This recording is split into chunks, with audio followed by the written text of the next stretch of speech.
right. Hi, everyone. I suspect we'll still have a few folks coming in, but I'm going to go ahead and get started. Um, I want to welcome you to our second Distinguished Speaker Series of the academic year and the first one of 2025.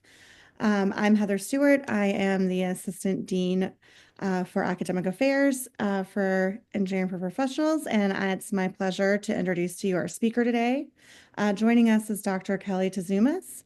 She's going to be presenting on preparing learners for effective implementation of the SDGs, the forgotten role of intercultural competence. Dr. Tzoumis is an emerita professor with at the School of Public Service at DePaul University in Chicago. She's also a lecturer here at Johns Hopkins University in the Whiting School of Engineering, and she earned her BS in Distributed Studies of Chemistry, Microbiology, and Zoology from Iowa State University. She's also completed her MPA from Iowa State University with an emphasis in environmental policy and regulation. In 1992, she finished her PhD from Texas A&M University in public policy and public administration with a second major in American government and a third major in environmental policy. Before entering academia, she worked for the U.S. Department of Energy's Idaho National Laboratory and Aragon National Laboratory, and also worked at the U.S. Department of Energy headquarters in Washington, D.C. Her work is focused on remediation and cleanup of the legacy of nuclear weapons and other toxic chemicals, and she was a Superfund program manager and external liaison for the U.S. Department of Energy. She served as an IPA Congressional Fellow for the U.S. Department of Energy to former Senator Paul Simon, where she wrote policy briefs on environmental science and policy on Capitol Hill. Professor Tzoumis is also a Fulbright Distinguished Chair Scholar recipient in Environmental Studies in 2003 at the Politecnico di Torino. Often her courses have included multiple global partners in a single course to enrich the learning experience of students who could not access travel abroad. She's been awarded the Thomas and Carol Damerich Award for Innovative Teaching. In 2022, she was a research scholar in Greece and Italy. She has written 3 books and numerous articles in the field of environmental policy. Her current research work is focused on applying the tools of social network analysis, fuzzy cognitive mapping, and structural equation modeling. Her skills in data science are being applied to complex policy interactions in renewable energies by mapping the system of actors, flow of information, and misinformation within these policy domains. She is also working on the causal modeling of renewable energy adoption and diffusion of indigenous and marginalized communities as compared to others. Today, Dr. Tzoumis has relocated to the Mojave Desert, living in the foothills of Black Mountains outside of the Las Vegas area, where I hear the weather is much better than what we're having today in Baltimore. So with that, I'd like to welcome Dr. Tzoumis. This is her second time speaking with us, so I know that we're all in for a treat. Thank you so much for joining us, and please take the reins. Well, hello, and thank you for joining in on this presentation today. I think this will be a very interesting topic and something that is really happening worldwide in terms of post-secondary education, particularly in the STEM fields. So can we get started with the first slide, please? Well, again, thank you for having me. And I am going to talk today about some recent research that has been coming out. And I am interested in looking at how we can prepare our learners, particularly those in engineering and the sciences, to be even more effective in implementing our SDGs. Next slide, please. So we're going to talk today about global challenges that require global solutions. And as we all know, at a time when the world is becoming even more polarized, these challenges range from climate change to poverty to inequity, all that are encompassed in the SDGs. And we need to find global solutions that require the learner to learn how to approach global solutions in an integrative manner inside of our courses. Next slide.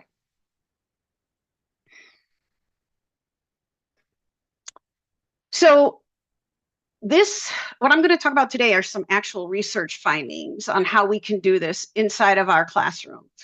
The research findings from a book that's coming out next month took several years to prepare and really focuses on how we can support learners in creating these sustainable solutions that are interconnected at a time when the world is becoming perhaps more polarized in human and natural communities globally. The purpose of this book was to seek methodology and to do research on making it an evidence-based methodology on how we can prepare learners to collaboratively analyze and resolve complex problems outlined in the SDGs while transcending the geopolitical boundaries and cultures. Next slide.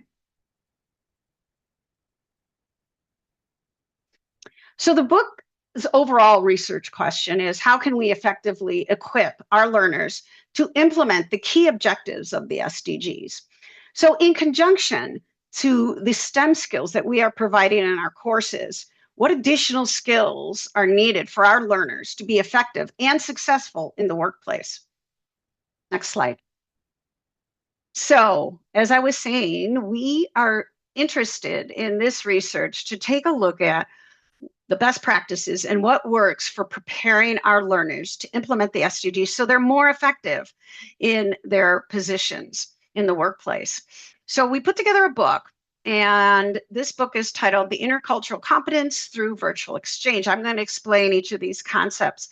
Here's how you can order it. It is through Springer Nature Press, which is in their sustainability book series. I get no royalties, just as a disclaimer. So I just wanted you to see where you can get the book, which should be out March 19th. Next slide. My co-editor, which was one of my early partners in global teaching, is Dr. Elena Duvalu. She is the Associate Dean in the School of Architecture at the Metropolitan College in Athens. She's a trained architect and has worked extensively with students on research, and particularly in bioclimatic architecture in her background and urban design. We have a foreword from two very important people, too, that I would like to acknowledge from the book. Dr. Omid Asghari is a professor at the University of St. Gallen with expertise in senior management and SDGs. He is also the advisor to the Principles of Responsible Management Education for the UN Global Compact, but his views are not reflected in his foreword as representing that organization. They are his own as a scholar and professor at the university. Also, we have Deborah Rue. Deborah Rue is in the field of global disability policy, and she's quite influential as an influencer. She is the founder and chief and executive officer of Global Impact and Billion Strong, which you may have seen in the social media space. She's a published author, and she has an active webinar that's live and interactive on AXS Chat. And she's recently moved to Blue Sky, and it comes out of England. And it's all on accessibility, and this book will be highlighted in May on that particular format. Next. Okay, so let's get into the book a little bit, because this is our evidence-based findings from across the world. This book, in its sample and scope, is very comprehensive. We had 5 different continents and 34 faculty that are actually doing the teaching for many years in sustainability, in different areas of sustainability, and using global assignment elements. So we had Africa, Asia, the EU, South America, the Navajo Nation, and the US. So we had 18 chapters with contributions from, like I said earlier, 34 faculty on how they were successful in implementing global learning. Next slide. Now, the disciplines varied because we were professors that were wide-ranging and very diverse. So we had quite a few engineering universities and programs involved in physical sciences, of course, environmental science and public health, law, humanities, languages, public policy, climate and energy sciences, sustainability studies, architecture, urban regional planning, and also migration and refugee studies, international diplomacy and foreign policy, and of course, business and leadership. Next slide.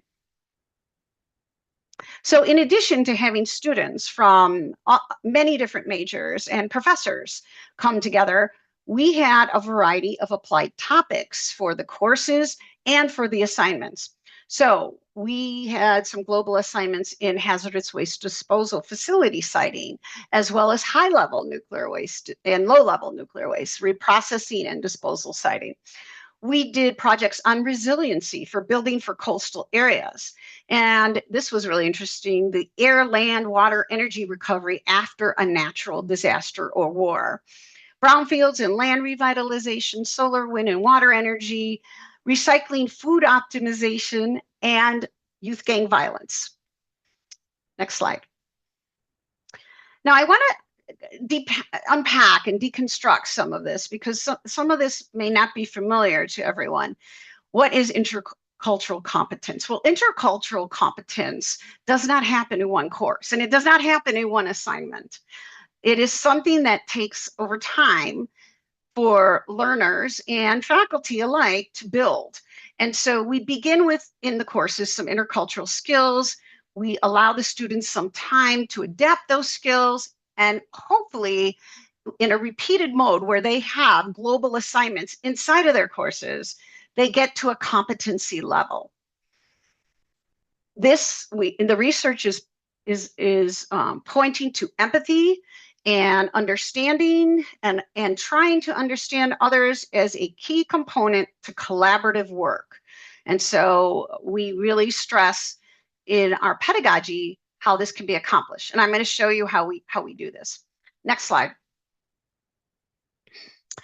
So virtual exchange, that's the other component that is here. Virtual exchange is a practice, it's supported by research, and it consists of a sustained technology-enabled people-to-people education. And it's a program that allows students to have interactions repetitively under the umbrella of a pedagogy working towards a subject content. So in itself, it is a tool, just like intercultural competency is a goal. Virtual exchange is not, for instance, a MOOC or a distance learning course. Instead, you may hear these synonyms for virtual exchange. Sometimes it's called telecommunication. That's been done for many, many years in the educational field and languages. Sometimes it's called globally networked learning. You will hear this in the business schools. Collaborative online international learning is one of the more common ones used in the EU and around, or actually around the globe. And online intercultural exchange you will hear used. Next slide. So the pedagogy, what does it mean? It's not enough just to do virtual exchange. It has to be in a subject matter content pedagogy. So what the research has showed is that this is one of the more effective ways to do global learning at home.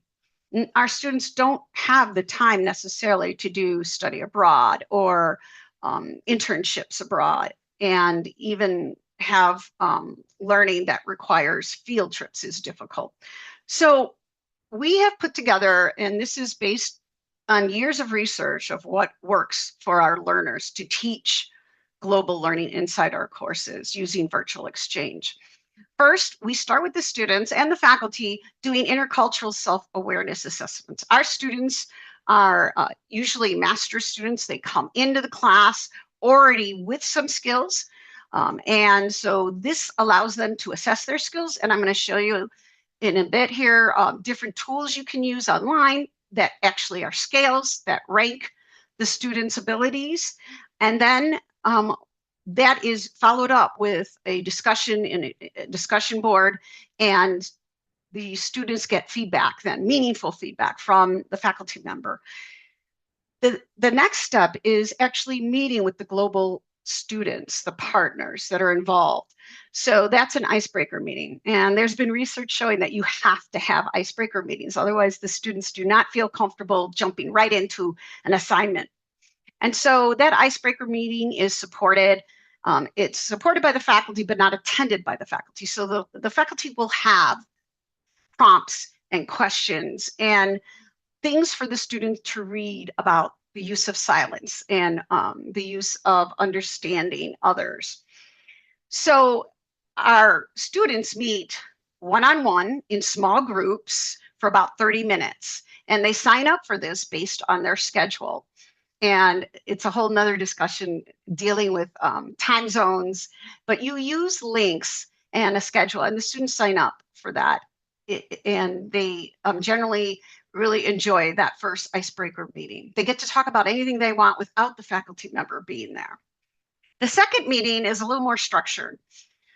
In the courses on sustainability, we use the new ecological paradigm. This is a well-known survey that is used to gauge worldviews on sustainability and on the environment. It started in the 1970s by Dunlap and Riley, and it was recently revised in 2020. And I'm going to show you some results of that, some quantitative results of that. So the students take this survey to assess their worldview on the SDGs, and then they are given in Caltracs bar charts that allows them to look within their class how they may be similar or different. And then we also have the global student partners take it and look at how across the two groups of students actually fare and how they view things. Then we actually after those two student meetings, and the students meet, that second meeting is again between the students, 30 minutes, and they talk about what they saw and what the outcomes were from those statistics on the NEP survey. Then they jump into finally a global assignment. And this, they work together, and most of this is asynchronous at this point. They work together in whatever project that is assigned for the course. So it may be, we're going to talk about some game simulations, role-playing game simulations, maybe some analysis using augmented virtual reality, debates. We have a whole variety of tools in our tool belt that can be done asynchronously, and students working together to understand how a global experience might take place in the workplace when they're trying to implement their SDGs. Then there's an analysis. We do have some really good critical thinking that takes place through critical analysis. And finally, reflection. And we find that the reflection is really important in a discussion board because of the metacognition, that is the takeaways that the students will have long after the class is completed. Next slide. Here are some of the tools I mentioned. There's a whole variety. I didn't list them all, where you can take assessments. Students can take self-assessments and write about these self-assessments.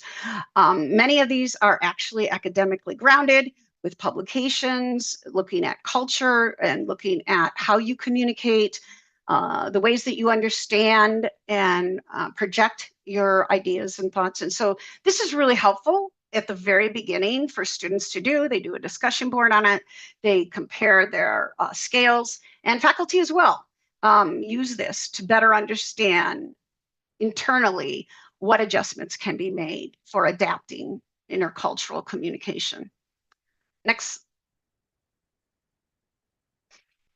All right, so the research in this book, it's an edited book. And so there's 18 chapters, and we have a variety of different types of research design and methods. And that's one of the strengths, I think, of the book. We had our researchers that teach global learning and SDGs actually use whatever methodology they needed to get to their results. And of course, when you do research, you know, agility is key. That the mixed methods and the hybrid methods approach is always superior because you're getting more validity and you're getting to the heart of the issue.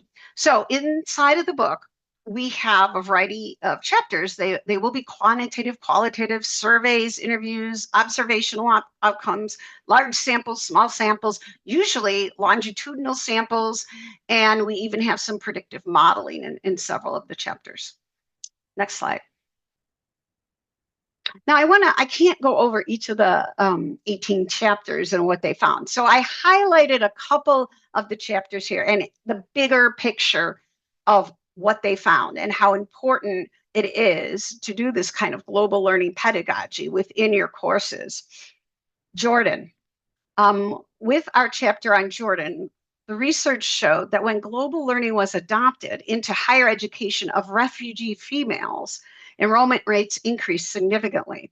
And the projects that were used over time, over several of these courses, included AI projects, GIS joint projects, handicrafts made for sustainable goods, and how to do waste collection at the local level.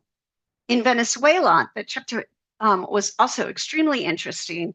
It was about the high level of crisis and crime taking place.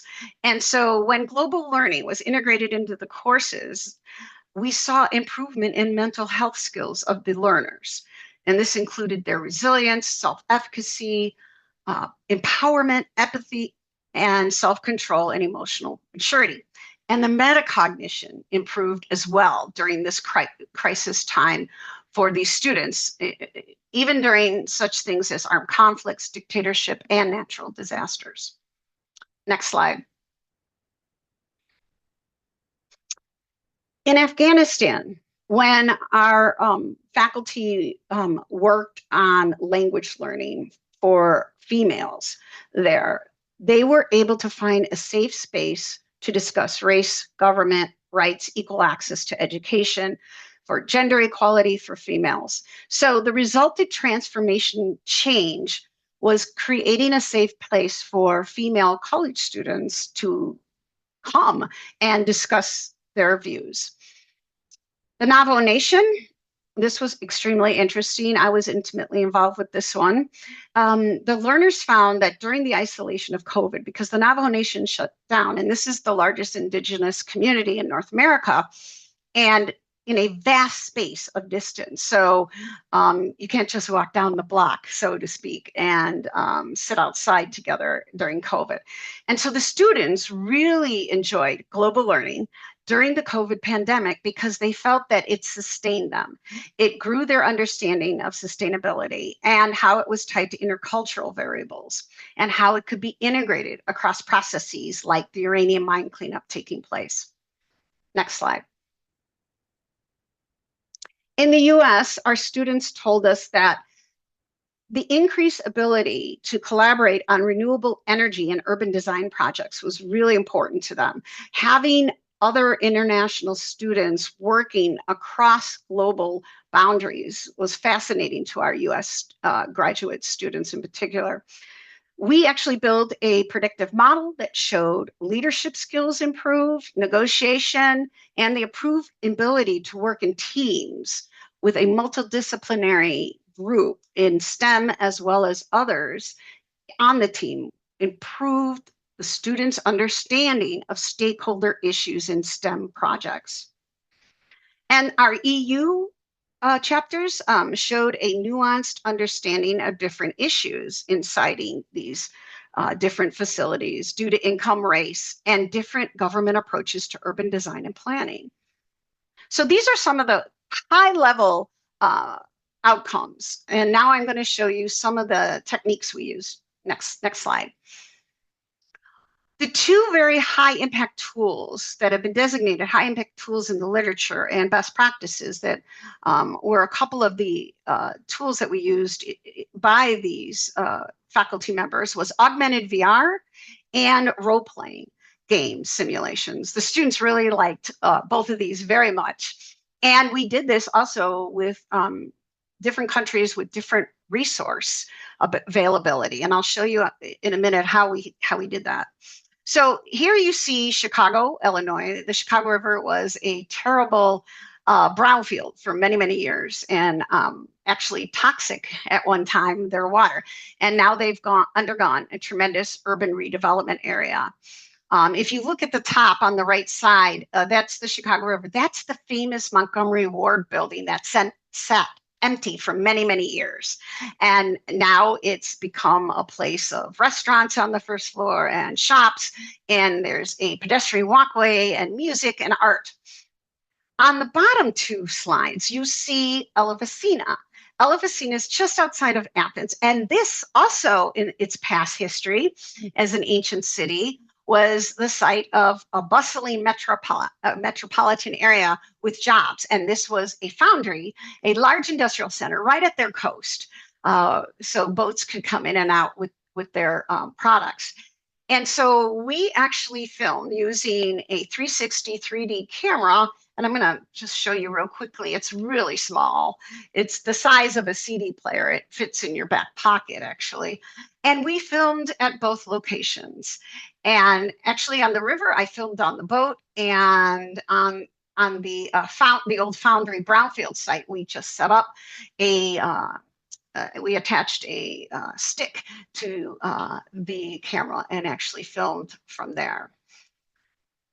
This was very important because the students got to visit without leaving the comfort of their home and on their time schedule both sites. And these were lectured by the professor as the student looked around in their goggles, 360 up and down. And as you pass, for instance, on the water, certain areas, they became 3D.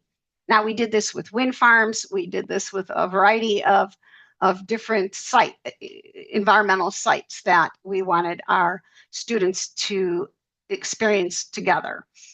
Role-playing simulations, we did a lot of role-playing simulations, and these game simulations have scripts, and there were 45 different ones, and the students really enjoyed the games. And they only last 60 minutes, and the students sign up for a time that is good for them. If indeed they cannot sign up because these classes were asynchronous, then they actually got to view the videos. We actually recorded the games being played, and the students got to do the analysis by looking at the video, and they enjoyed that as well. We did nuclear waste processing facilities across France and the US. Lots of the siting work of the different facilities I mentioned earlier, offshore wind farms, which is highly controversial in the US, but not in other countries, hazardous waste siting, and again, the coastal resilience. We had several of these different games. Next slide.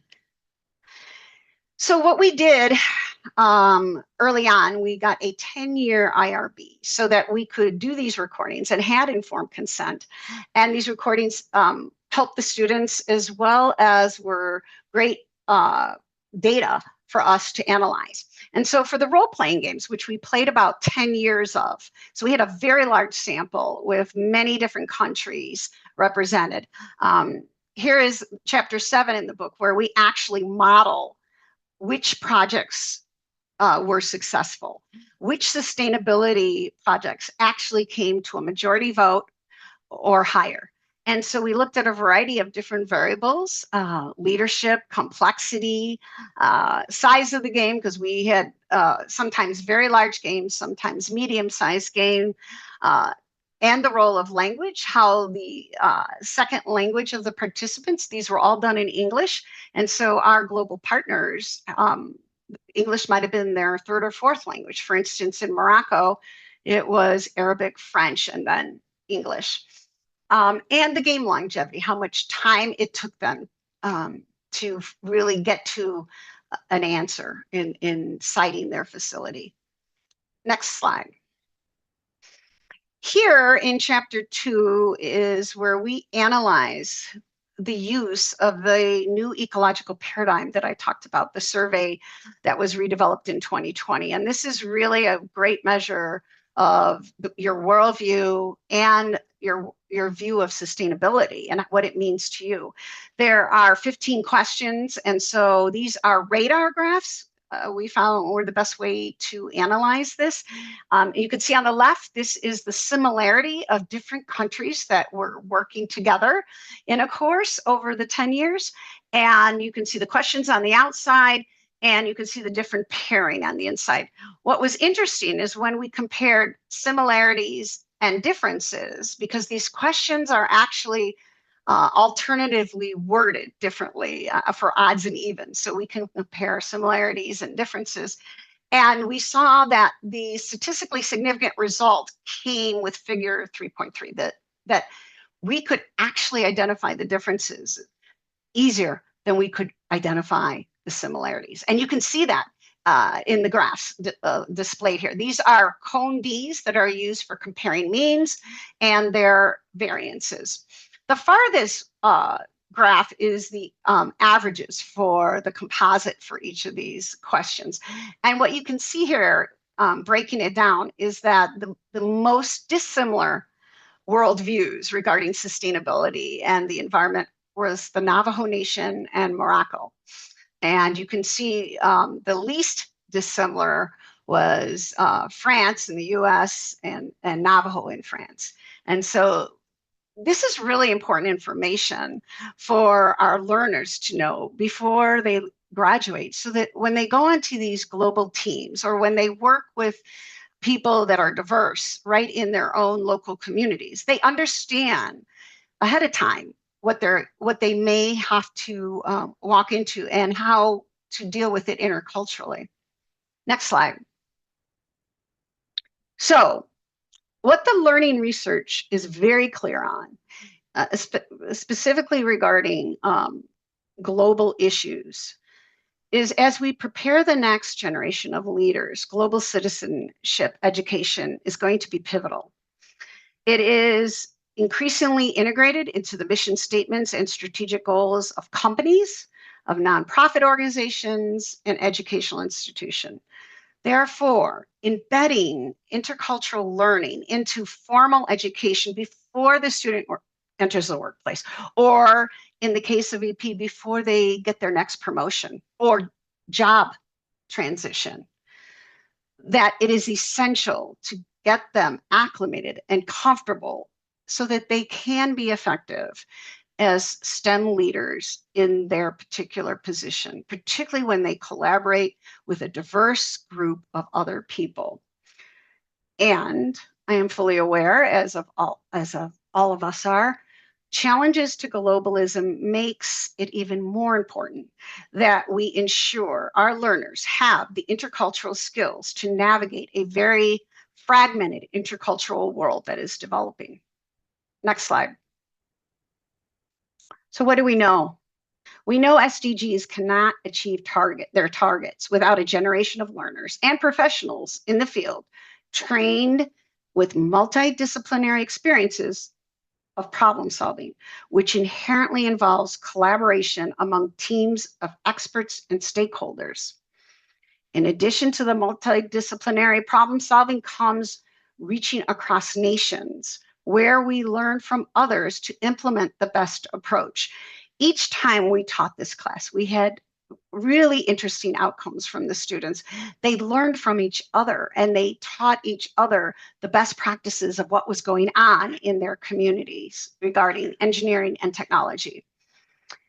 This means, in addition to providing our learners with the most competitive STEM knowledge, we also must give them some practice on intercultural skills to be effective problem solvers in a global world of solutions, especially when now they're going to be navigating the social political world that is becoming even more challenging.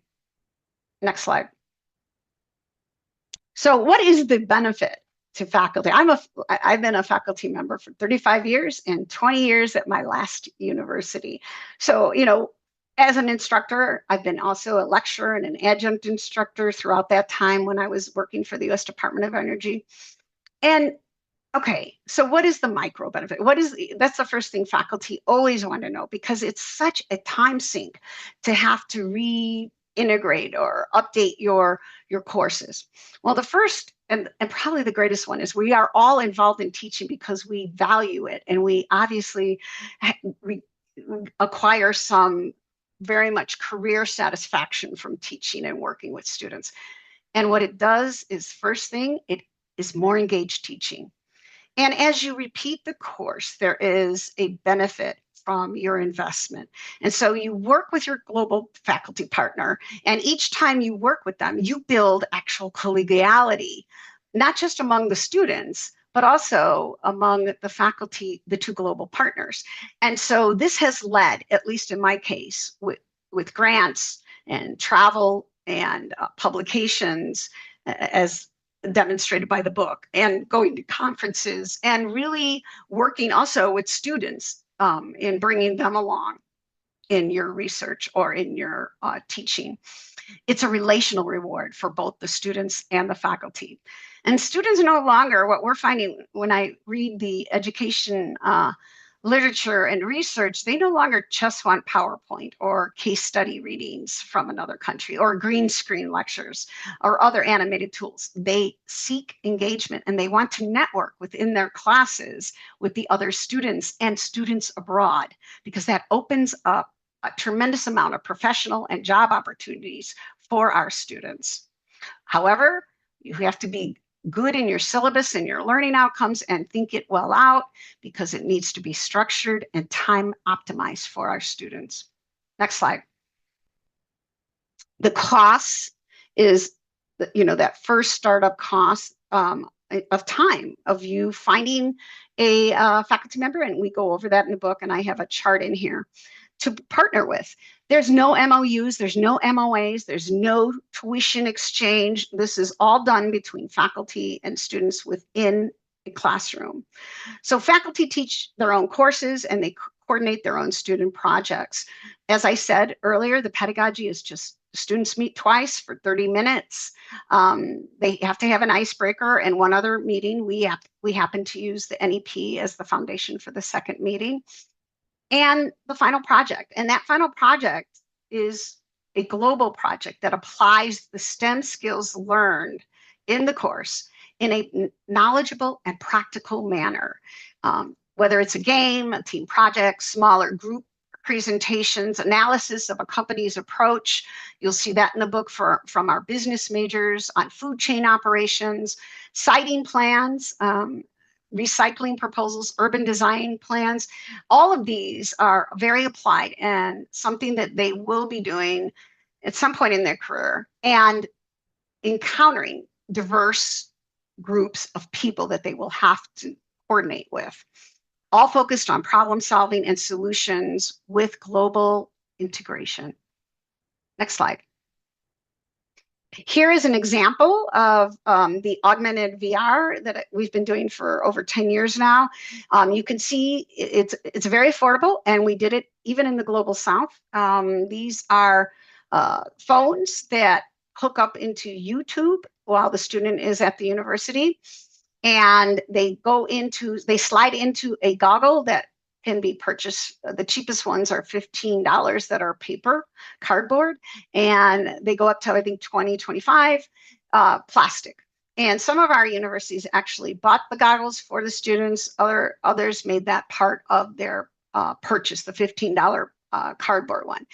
This was highlighted as a feature in 2022 by the American Association of Colleges and Universities here in the US. And it is considered a very high impact practice for students. Next slide. I want to say a bit about learning access, because I am from this community. And so I wanted to bring this community of learners and faculty along with me in this journey of global learning.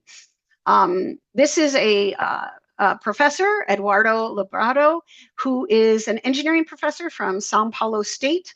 He is an electrical engineer by training and works on renewable energy and teaches sustainable development in Sao Paulo, Brazil. This is one of my students who is a disabled student. Most of the disabled students like to follow me because I taught asynchronously and had lots of accommodations, both in my slides and discussions, and how I accommodated them, whether they played a game And even in the virtual reality goggles, we accommodated several students doing that. And I can talk in more detail if anybody wants to email me, feel free to do so. Katie was a student that traveled with us. I actually got a grant. We are in Valencia here, actually presenting some of our detailed findings on the game simulations, and particularly how a student can, of any accessibility level, can participate in global learning. This was, if you look at the clock, at 6:15 p.m. at the end of the conference, and Katie got a standing ovation, and the room was packed. I was surprised. She talked about her parent dying during COVID and having to interrupt the course to go to the funeral after she had already signed up to be a leader on the siting of the offshore wind farm facility, and came back and insisted on leading that group. She did this was high COVID time. So she did this with a mask on.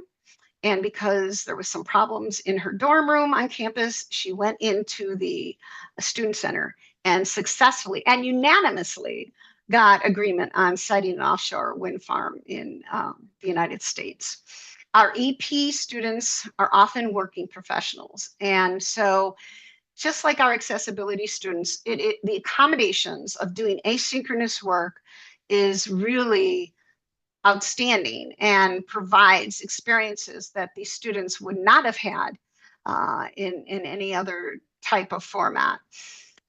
I want to do a myth busting at the bottom here. Being an international student in our US courses is not global learning for either our students or the international students. So we want our global partners to bring their culture, their technology, their experiences with them to meet with the US student who may not have ever traveled abroad and may be completely unaware of what's taking place in other countries. All of my work at the bottom here has on global learning has been asynchronous and online.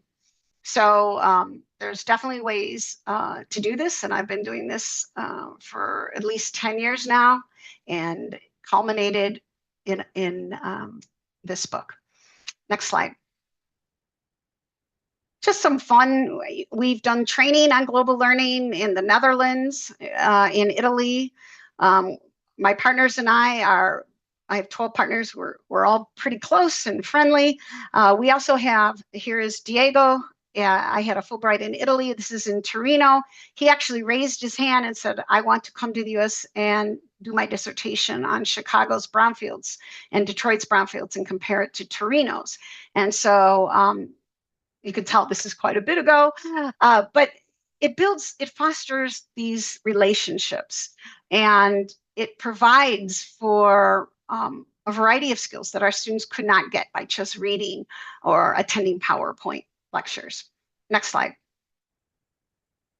Here again is my partner in Greece and my two partners in Italy. The woman in the middle, closest, is the former director of my Fulbright.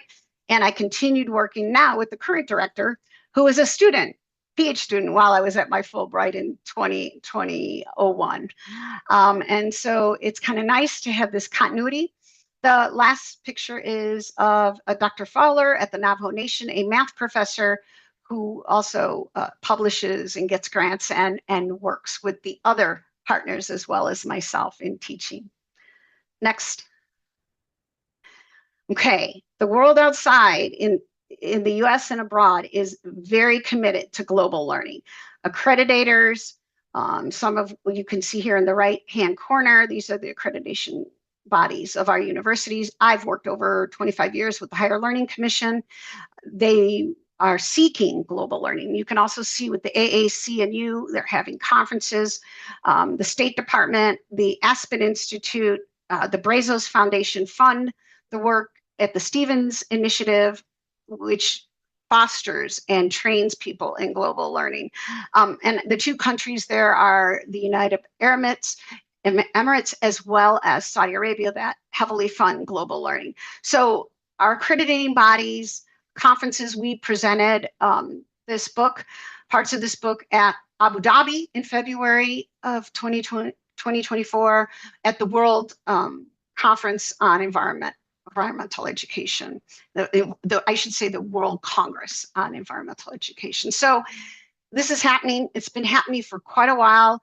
It's really important that if you're teaching about SDGs and the environment and you have STEM students, that you give them also the skills, not just for writing, which is also important, and speaking, but also collaboration across cultures and a diversity of people that they're going to be working with in the future, if not already. Next slide. So just to finish up here, we have already completed a series of 16 different podcasts with the authors of each chapter from around the world, and they are going to be launched April 2nd. We expect the book out March 19th, and then we will open up the podcast. They have already been recorded. They're waiting for the book to be published. We're going to have the same podcasts on YouTube, and 2 will come out each week on Tuesdays and Wednesdays, because we found in the research that those are the best days for podcasts. And myself and co-editor Dr. Duvalu are interviewing each of our faculty members who wrote these chapters, and it will be on YouTube and on Spotify. So if you would like me to send you these links, please email me, and they will come out very soon after the book is in print. If you have any questions, you can certainly email me or ask them now. I'm open. I know we're close to the time. I tried to speed up a little bit because we started late, but I'm certainly able to stay and answer questions. Great, thanks, Kelly. So I just want to open up to the group that we do have a Q&A section where you can type a question or you can raise your hand, and we can unmute you so you can ask your question directly. So I'll get started with a couple of questions that we had submitted already. And the first one is from MC Coolin, who is a faculty member with the Whiting School. And the question is, would love to hear about some specific activities that we could easily integrate into our classrooms. Please email me. I can send you scripts for games.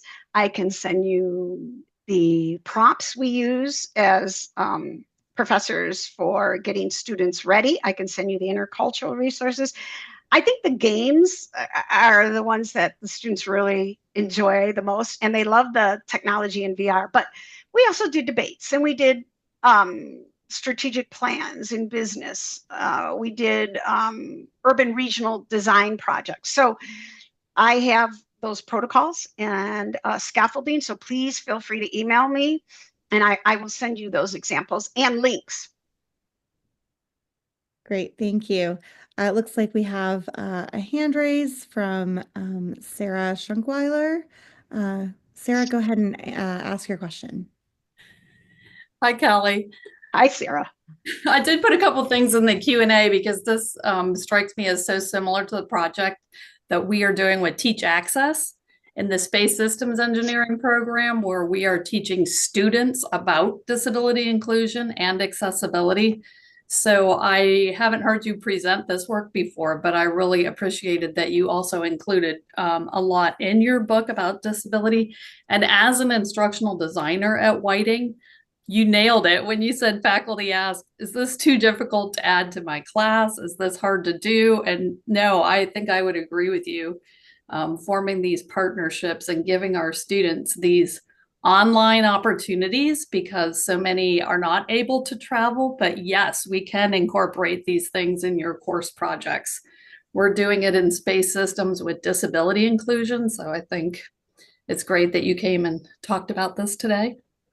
You know, I was teaching, like I said, 35 years. And so I've had, and I still have students who are borderline quadriplegics working and going to conferences with me. I had blind disabled, completely blind disabled students with the augmented VR. I had also other students that play games that were sight impaired. Okay. So, and myself, I'm on a cane and sometimes wheelchair.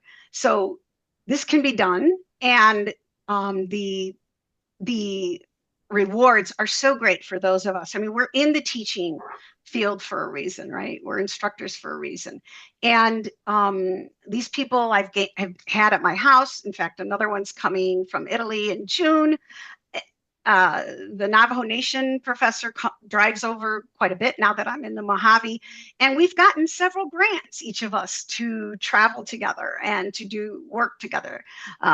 So I can't see enough good things that come out of this. And it's extremely rewarding to have these colleagues overseas that you've worked with.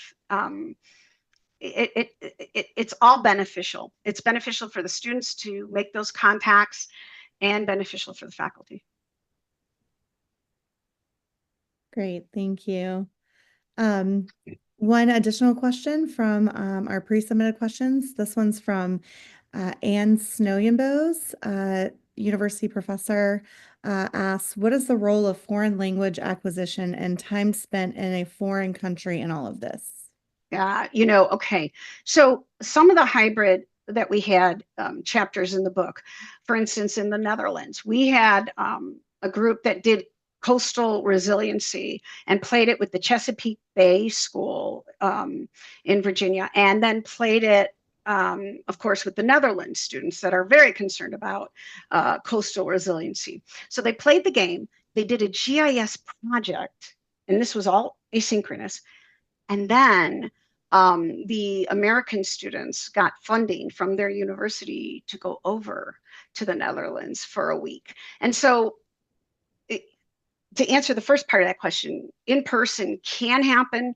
It's usually time consuming and costly for many of our graduate students, but it does happen.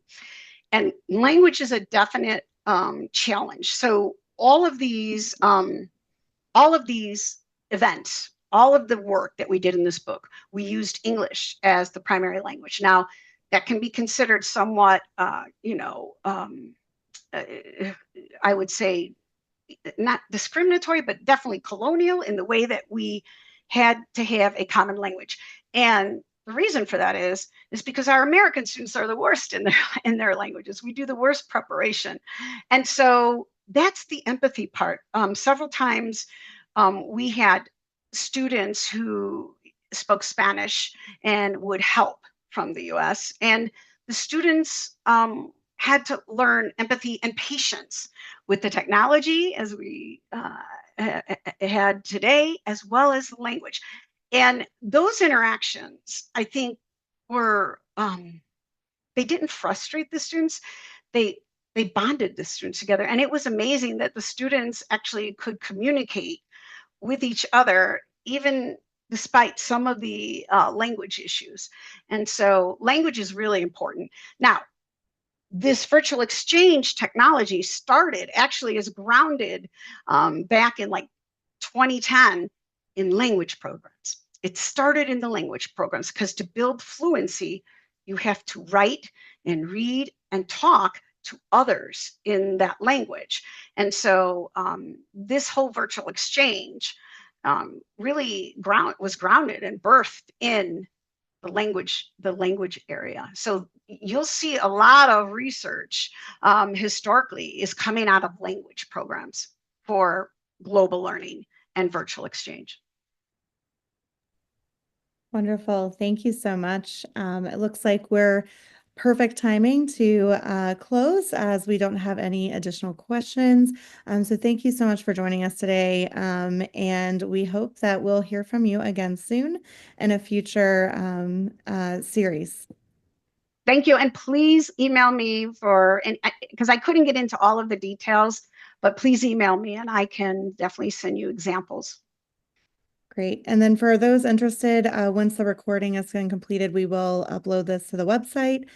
So you can take a look if you need to look at any of the slides again, or if you need additional contact information, you can find Dr. Tzoumis on our EP faculty search. Thank you for having me. Sure. Thank you so much. Thanks, everyone.